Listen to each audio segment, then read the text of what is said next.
बता दें, मुंबई में इस वक्त लगातार एनसीबी की छापेमारी ताबड़तोड़ ड्रग्स के मामले में जारी है। मुंबई के 3 अलग अलग हिस्सों में ड्रग्स मिलने की बात सामने आई, जिसके बाद एनसीबी की टीम वहां पर पहुंची हुई है। नारकोटिक्स कंट्रोल ब्यूरो लगातार छापेमारी करके ड्रग्स की जब्ती का काम कर रही है। बॉलीवुड में ड्रग्स किस कदर घुसा हुआ था, इससे आप जानिए कि बड़े बड़े हीरोइनों के नाम जब सामने आते हैं तो पूरे देश को हैरानी होती है कि बड़े पर्दे पर आदर्श का किरदार गढ़ने वाली ये अभिनेत्रियां जब उनकी निजी जिंदगी की बारी आती है तो देखिए ड्रग्स के मामले में जो बैन है, जो गैर कानूनी है, जो गलत है, उसके बावजूद आप ये काम करती हैं। मुनीश हमारे साथ जुड़े हुए हैं। मुनीश, 3 अलग अलग जगहों पर छापेमारी की गई है मुंबई में, और क्या खबर मिल रही है? ये 3 कौन कौन से इलाके हैं? और कहा यह भी जा रहा है क्षितिज प्रसाद को लेकर कहीं दूसरी जगह एनसीबी की टीम पहुंची है। इस बारे में आपके पास मुनीश क्या खबर है? जी देखिए चित्रा, जो जानकारी हमें मिल रही है, अंधेरी और पवई के वो इलाके हैं जहां पर 3 जगहों पर एनसीबी की छापेमारी चल रही है।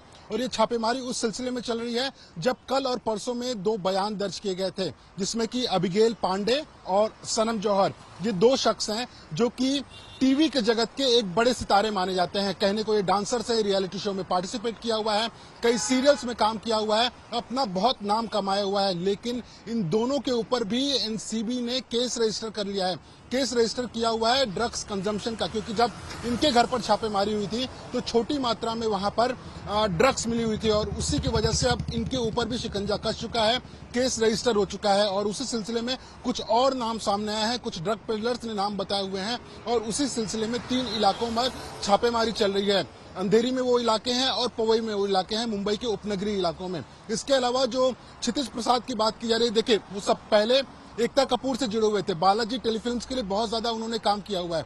इसके अलावा अगर बात करें करण जौहर के लिए, तो पिछले 6 महीने से ही उन्होंने करण जौहर के लिए काम करना शुरू किया। लेकिन जो जानकारी मिल रही है कि जब अनुज केसवानी का बयान दर्ज हो रहा था, उस वक्त उसने कहा था कि वो कई फिल्मी सितारों को ड्रग्स मुहैया कराता था, उसमें से क्षितिज प्रसाद एक है। अब जो एनसीबी है वो यही कोशिश कर रही है कि एक सर्च ऑपरेशन कंडक्ट करे और इस तरह के सबूत इकट्ठा करे, ताकि जो अनुज केसवानी ने बताया है उसको कोरैबोरेट किया जाए। और इसी वजह से जो जानकारी मिल रही है कि क्षितिज प्रसाद को लेकर एनसीबी की टीम एक सर्च ऑपरेशन कर सकती है, उनके घर पर भी जा सकती है, कुछ इलेक्ट्रॉनिक एविडेंस, उनके फोन, किस तरह से बातचीत हुई है, ये ढूंढने की कोशिश करेगी, ताकि अगर कल जब पूछताछ हो तो कोई बहाना न रह जाए किसी के पास में, और जो सबूत हैं वो कम से कम मिल पाए एनसीबी को। बिल्कुल चित्रा,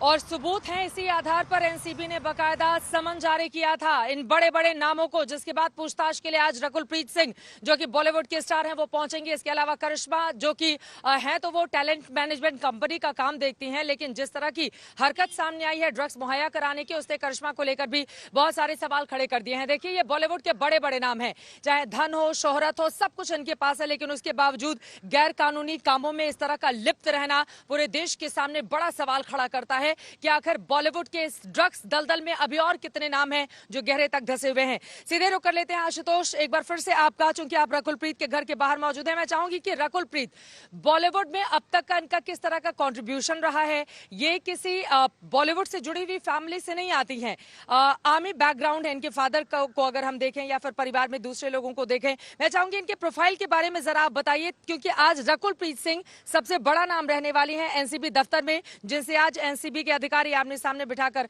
करेंगे पूछताछ। आशुतोष। चित्रा, बेहद कम उम्र में सफलता का स्वाद चखने वाली जो कुछ अभिनेत्रियां हैं, उनमें से रकुलप्रीत एक हैं। वो इसलिए भी अहम हो जाता है कि अगर आपके पास बॉलीवुड का कोई बैकग्राउंड नहीं है, कोई इस तरह का ग्लैमर नहीं है, ऐसे में पंजाब से निकल करके अलग जगहों पर आप पढ़ाई करती हैं, जैसा आपने भी बताया कि वो एक जीनियस स्टूडेंट होने के बाद बॉलीवुड में करियर आजमाने की वो कोशिश, बिना किसी मदद, बिना किसी सपोर्ट के, तो ये अपने आप में, और शायद इसी वजह से ऐसे सितारों की फैन फॉलोइंग भी बढ़ जाती है। उनकी कई सारी हिंदी फिल्में जैसे अय्यारी हुई, जिसमें सिद्धार्थ मल्होत्रा के साथ उन्होंने काम किया, भले सुपरहिट ना हुई हो, लेकिन मुख्य लीड में इतनी बड़े बजट की फिल्में करना, उनकी अदाएं जिस जैसी भी थी वो लोगों को पसंद आती थी। अजय देवगन जैसे स्टार कास्ट के बाद मल्टी स्टारर फिल्में करने का मौका मिला, सुपरहिट हुई, वहां भी उनकी अदाकारी पसंद की गई। इन अदाकारियों को पसंद करते करते फैन कहीं ना कहीं उनसे इंस्पिरेशन लेते हैं, प्रेरणा लेने लगते हैं। लेकिन झटका तब लगता है जब एक ऐसे परिवार से निकल करके आई लड़की, जिसके पास ग्लैमर का कोई बैकग्राउंड नहीं है, जहां उसने अपनी मेहनत से सब कुछ बनाया, एक मुकाम हासिल किया, और अचानक उसके इर्द गिर्द ड्रग्स का काला साया दिखाई पड़े तो उनके जो समर्थक हैं, प्रशंसक हैं, वो भी सवाल उठाते हैं कि क्या चेहरे के आगे जो नकाब है वो यही है, इसी नशे का है।